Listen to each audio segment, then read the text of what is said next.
Teachers from the United States are in the country learning about marine conservation. Though they've been teaching from textbooks about the Great Barrier Reef for years, diving on the reef left some of them breathless. It's testament to the theory that experience is truly the best teacher. Natalie Perhinen reports.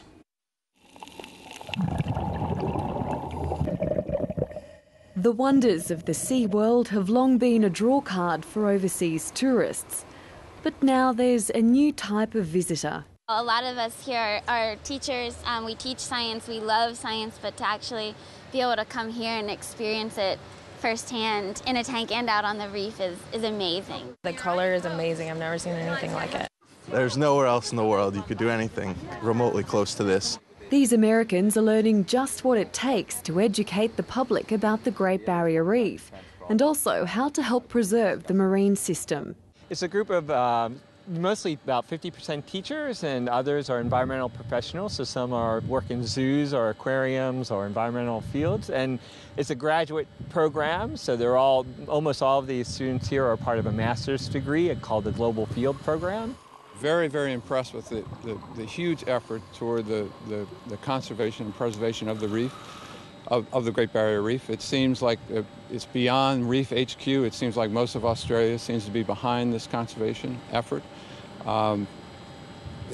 We don't have anything quite like it back in the States. This is the second group to come to Townsville's Reef HQ Aquarium in the past 2 years. The facility is the National Education Centre for the reef. The Great Barrier Reef Marine Park is the most well-managed marine park, or natural resource even, on Earth. And what is testament to what we're doing here today is student groups from across the globe are coming to seek us out to learn how we do it. The students are learning about the tools Reef HQ use to communicate with classrooms around the globe. That includes the chance to explore the world's largest living coral reef aquarium. We might go down the little gully to begin with, so I'll lead the way. At the same time that the group is learning about aquatic life for their own studies, they're also being taught how to assess the health of the reef, albeit in the still waters of the tank. Right now the students are getting background and foundation that will allow them, when we go out to the reefs, to be more accomplished at identifying coral and fish.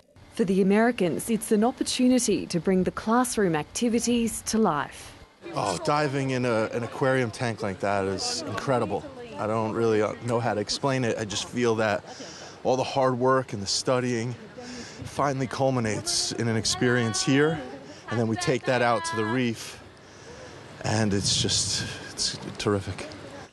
The hammerheads, the baby hammerheads. I don't think I'll probably ever get a chance again to swim with them. That's really cool. It's that level of excitement and enthusiasm that the program leaders want these students to take back to their workplaces. To give them the confidence and the foundation they need to be comfortable in the classroom setting to talk about these topics. The learning's not just one way. The group will study the exhibits at the aquarium to give an American perspective on environmental education.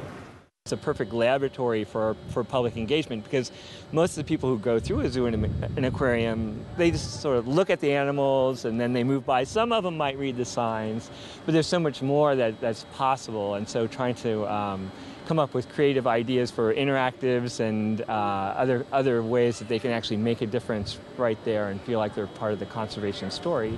But there's also a distinctly Australian experience in this course, gaining an understanding of how traditional owners are playing a role in preserving the Great Barrier Reef.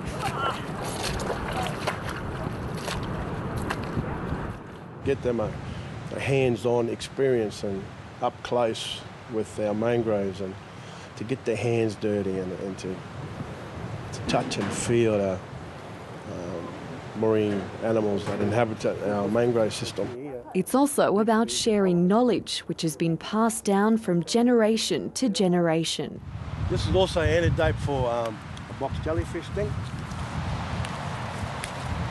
It's funny, you know, I've brought up here. My eldest grandfather would always take me through the mangroves, and I never ever thought one day that I'll be sharing it to a group of marine biologists from Miami Beach in America.